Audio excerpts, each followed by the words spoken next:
এখন আমরা বাড়ির দিকে বেরোবো, সবাই রেডি হচ্ছে। ওই যে আকাশু পার্লেজি খাচ্ছে। তো আমাদের লাগেজ গোছানো আবার কমপ্লিট। আজকে বাই বাই গ্যাংটক। আজকে গ্যাংটককে বাই বাই করে আমরা এখন বাড়ির দিকে। তো মজা হলো? আমার তো ভালো মজা হলো। আমার তো ভালো মজা, আকাশুর কেমন মজা হলো জিজ্ঞাসা করা। আমাদের প্রথমে ড্রাইভারটা কেমন ছিল বল? এখানকার ড্রাইভার গুলো একদম সেই বাপরে বাপ। আমি আর জীবনেও নর্থ সিকিমে আসবো না, এত পরিমাণে ভয় লেগেছে শুধু ড্রাইভারের হাতে। আমাদের জীবন ড্রাইভার হচ্ছে আমাদের ভগবান ছিল, বাপরে বাপ। সেই খতরনাক রাস্তা। যাই হোক, ভালোভাবে সবাই সুস্থভাবে এসেছি, সুস্থভাবে যাচ্ছি। তো এটাই, অনেক টেনশনে ছিলাম। তো জ্যাকেটটাও পরে নিই না।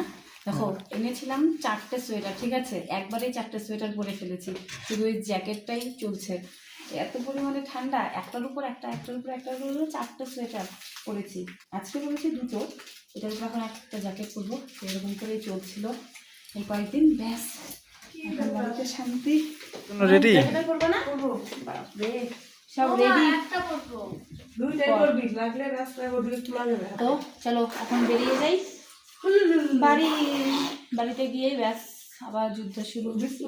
বাড়িতে গিয়ে আবার দেখা হবে। টাটা। এই যে এটা ছিল আমাদের হোটেল, আর এখন সবাই বাইরে। Bye bye Gangtok.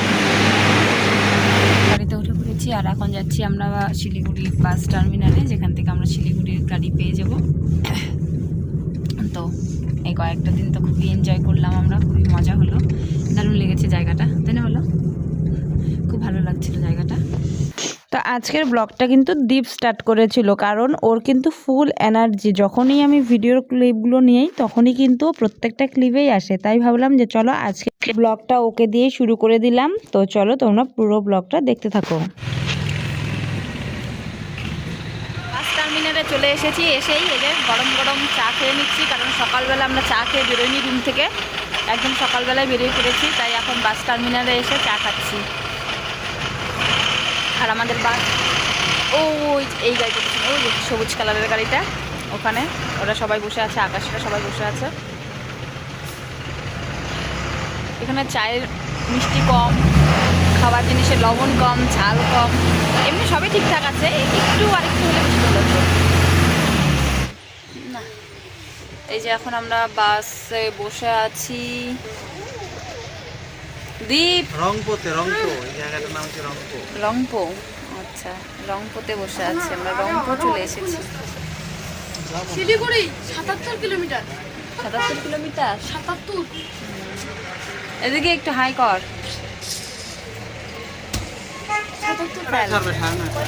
9:30। কয়টা বাজে এখন?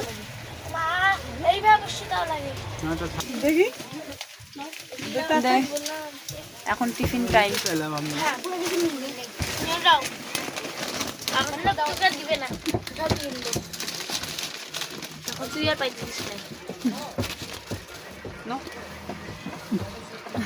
দেখতেই তো কেমন লাগে। আমরা পপকর্ন খাচ্ছি রংপোতে। এখন আমরা এই যে পপকর্ন খাচ্ছি নতুন স্টাইলের। অর্ণব, দেখা একটু মুখটা দেখা তোর। আজকে ঢুকছিস? তো অনেক তো পাহাড় দেখেছি, বরফ দেখেছি, এবার যাচ্ছি আমরা ফরেস্টের ভেতর দিয়ে। আর এখানে রোডের পাশে কতগুলো বানর দেখতে পাচ্ছিলাম, খুবই সুন্দর লাগছিল বানরগুলো দেখতে। ক্যামেরাতে তেমন আসছিল না, যে দেখো ওখানে কি সুন্দর বসে আছে, দারুণ লাগছিল দেখতে। তো এখন কিন্তু আমরা চলে এসেছি সেবক রোডে। তো আমরা প্রায় শিলিগুড়ির কাছাকাছি কিন্তু চলে এসেছি। তো এসে পড়েছি শিলিগুড়িতে। আর এখানে এসে কিন্তু খাওয়া দাওয়া করে নিয়েছি, আর প্রচণ্ড পরিমাণে গরম লাগছে, মনে হচ্ছে এখন এগুলো কোন বস্তা পড়ে আছে। তিস্তা নদীর ভিডিও কিন্তু তোমাদের সঙ্গে এর আগেও শেয়ার করেছি, সিকিমের সেই ভয়াবহ তিস্তা নদী। আর এটা হচ্ছে আমাদের জলপাইগুড়ি ডিস্ট্রিক্টের তিস্তা নদী। তো দেখো কতটা লং। এখন কিন্তু তেমন জল নেই, বর্ষাকালে কিন্তু প্রচণ্ড জল বেড়ে যায়। সিকিমে কেমন ঠান্ডা ওইটা কম। এখন গরম লাগে, আর এতদিন 4টা-5টা করেও পড়ে শান্তি ছিল না। বাপরে, তাও ঠান্ডা বলে লাগে। ফাইনালি বাড়িতে চলে যাচ্ছি এখন। আর এখন আছি আমরা ময়নাগুড়িতে। এতক্ষণ প্রচণ্ড পরিমাণে ভয়ে ছিলাম, কারণ সেই পাহাড়ের ভয়ানক রাস্তা দেখে। তো কথাতেই আছে, ডর কে আগে জিত হতা হে। হাম লোগ পাহাড় পর্বত জিত কে আয়া। তো এখন বাড়িতে যাচ্ছি। তো চলো এখন বাড়িতে। এ দেখো, আমি বাজার থেকে এসে দেখি তোমাদের দিদিভাই ঘুমোচ্ছে। ঘুরে এসে ক্লান্ত হয়ে গিয়ে পড়ে পড়ে ঘুমোচ্ছে। কি ব্যাপার? এই, আমি বাজার থেকে চলে আসলাম, তুমি এখনো ঘুমোচ্ছ? ওঠো ওঠো ওঠো ওঠো, রান্না করতে হবে তো।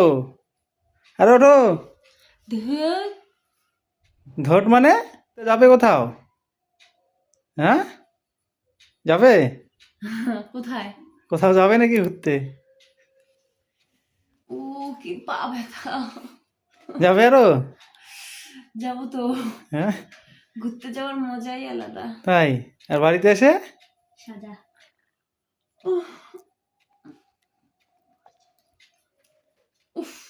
আরে ওঠো, রাত হয়ে গেছে। রাত হয়ে গেছে, রান্না বান্না করতে হবে না?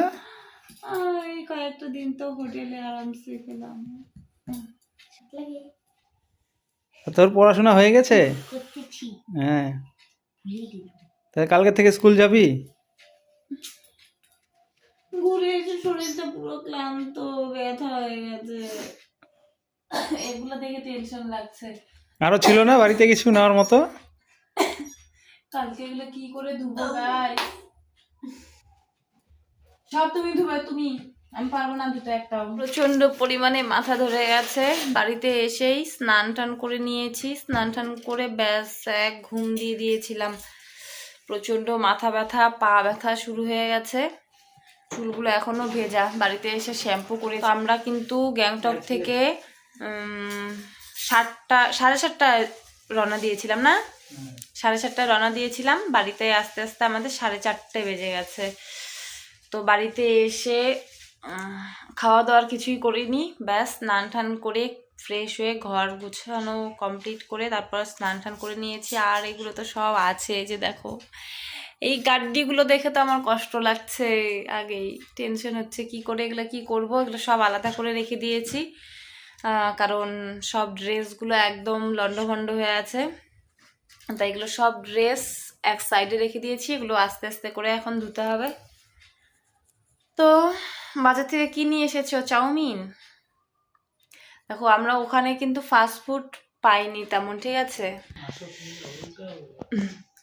ওয়াও, দেখো আমরা কিন্তু ওখানে গিয়ে কিন্তু ফাস্ট ফুড পাইনি, ঠিক আছে? দেখেছি, তাছাড়া কিন্তু সবসময় অ্যাভেলেবেল আর কি পাইনি আমরা। তো বাড়িতে এসেই ব্যাস চাউমিন নিয়ে এসেছে। শিলিগুড়িতে এসে ভাত খেয়েছি, বাড়িতে এসে আর ভাত খেতে ইচ্ছে করছিল না। তো এই যে দেখো, চাউমিন নিয়ে এসেছে, চাউমিন খাচ্ছি এখন।